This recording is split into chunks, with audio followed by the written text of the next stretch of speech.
Всем привет! С вами Алена Алексеева, и вы на канале Алексеева Лайф. И сегодня давайте продолжим говорить по понятиям. Прошлый выпуск был посвящен демократии. Ну, как посвящен? Это коротенькие выпуски с краткой информацией, сжато, по сути, без лишней воды. И сегодня я хочу продолжить тему демократии, но уже через призму очень важного ее принципа. Это принцип сменяемости власти.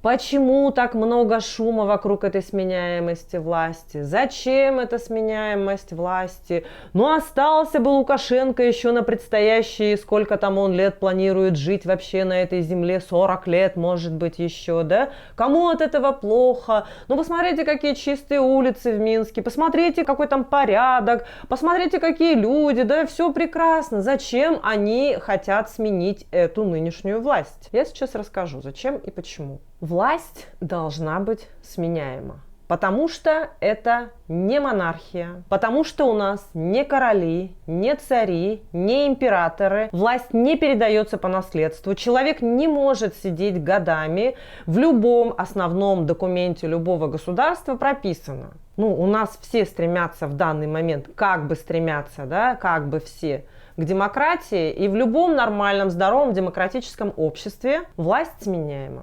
Почему? Потому что если власть не сменяется, то это, как правило, повод для того, чтобы начался расцвет коррупции, чтобы начало расти кумовство или улусничество. Это повод для того, чтобы просто элементарно даже замыливался глаз. Но человек уже не видит, он находится в неком таком информационном вакууме, да, вот где вот у него прекрасные отчеты ему на стол кладутся, где перед ним приходят люди и рассказывают о том, как все прекрасно, мы коронавирус в руках держим, не переживайте, все в нашей стране замечательно, у нас пенсии растут, у нас средняя зарплата 80 тысяч, понимаете, да, и вот человек слышит вот это вот все, и ему кажется, боже мой, да я незаменимый.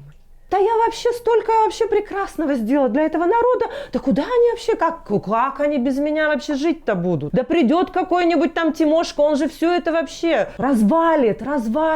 И все, и они начинают хвататься за эту власть. Они не верят, они не понимают, что на самом деле это все не так. Нету у них объективной информации, они не видят. Ну или видят и не хотят уходить. Потому что там кумовство, потому что коррупция, потому что вот так вот, да, привыкли, им нравится, им начинает нравиться вот эта власть. И неважно, что там Владимир Владимирович говорил в 2008 году, чего он сделает или чего он не сделает.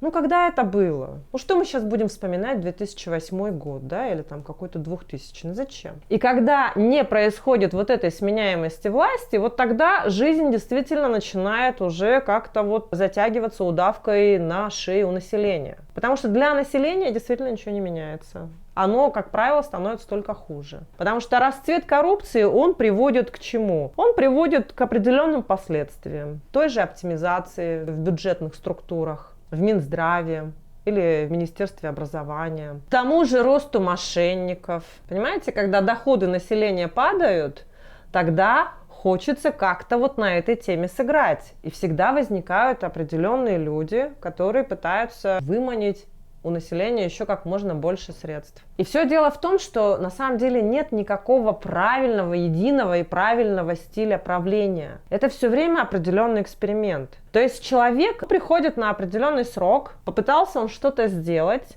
Если у него за этот период были достаточно неплохие достижения, у него есть вероятность остаться на второй срок. Но любыми конституциями любых стран предусмотрено, что, как правило, свыше 2 сроков подряд человек не может сидеть, потому что он действительно уже становится неактуальным, он уже не видит объективно реальность. И то есть он, скорее всего, с очень большой долей вероятности нанесет вред и обществу, и государству. Вот поэтому власть сменяется, чтобы дать возможность привнести что-то новое, свежую кровь, что называется, свежее видение. То есть человек, который не находился, не вращался на пьедестале, да, то есть человек, у которого глаз еще не замылен, он может прийти и что-то новое внести в это развитие. В развитие общества гражданского, в развитие государства, экономики и так далее. Вот для чего нужна сменяемость власти, понимаете? А когда такой возможности нету, ну, мы как бы знаем, да, как это в истории происходило с Николаем Чаушеску, с Аугусто Пиночетом. Ну и мы все прекрасно знаем, что происходит в Беларуси, насколько сильно задержался там Лукашенко. Ну, а вообще, в принципе, далеко ходить не надо. У нас у самих такого добра навалом. И вот знаете, какой самый-то важный момент, да? Обычно, как говорят те, кто пытаются, что называется, пропагандировать несменяемость власти. Они говорят, ну и валите, если вам что-то не нравится, валите в своей Америке, там на Запад, Пиндосии и так далее, да. Аргумент-то какой? То есть вам не нравится руководство страны, ну и валите тогда из этой страны. Но это, понимаете, знаете, вот как аналогию провести, вот я живу в квартире, но у меня сломался унитаз, допустим. Почему из-за одного сломанного унитаза я должна продавать всю квартиру и сменять место жительства? Ну, нелогично, правильно, да? То есть проще все-таки заменить.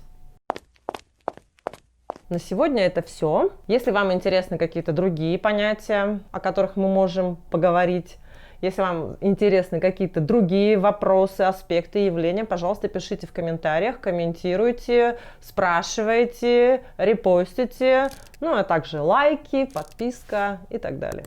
До новых встреч! С вами была Алена Алексеева, и меня смотрят думающие люди.